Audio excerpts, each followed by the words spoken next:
Following this developing story out of Minnesota, there have now been 2 resignations today after a deadly weekend shooting involving a white police officer and an unarmed black man. The officer who was shot and killed, Duante Wright, and the police chief of Brooklyn Center, Minnesota, turned in their resignations. And the mayor is hoping that this will start to help the community heal. Those resignations of Officer Kim Porter there on the right, a 26-year veteran, and Chief Tim Gannon come 2 days after Wright was pulled over in a traffic stop. Officers discovered he had an outstanding warrant for failing to appear in court. Body cam footage released yesterday shows Wright struggling with officers after he tried to get back into his car, and then you could hear Potter saying, "I'll tase you." And then she says, "Taser, taser, taser," but grabbed her gun instead of the intended taser. Chief Gannon saying it appeared to be an accidental discharge. I'm hoping that this will help bring some calm to the community. Although, I think ultimately people want justice. They want, full accountability under the law. And so that's what we're going to continue to work for. So a lot of activists are still calling for sweeping changes to the Brooklyn Center Police Department. This is a town outside of Minneapolis, and Wright's family is also rejecting the officer's explanation that she mistook her gun for her taser. And although it's very rare confusing a taser with a handgun, apparently it can happen. Fox 13's Josh Cassio talked to some experts today about how it's possible and to get some perspective on this case.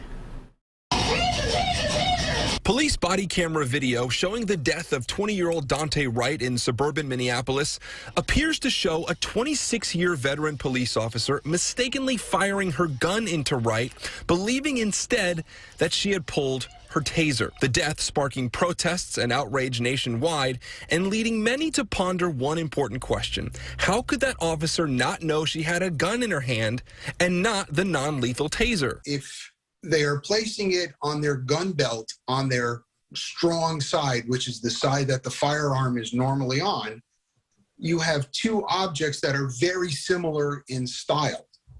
So in the heat of the moment, it could happen. While extremely rare, gun versus taser incidents like this one have happened before, the Associated Press reports there have been at least 9 cases documented between 2001 and 2012.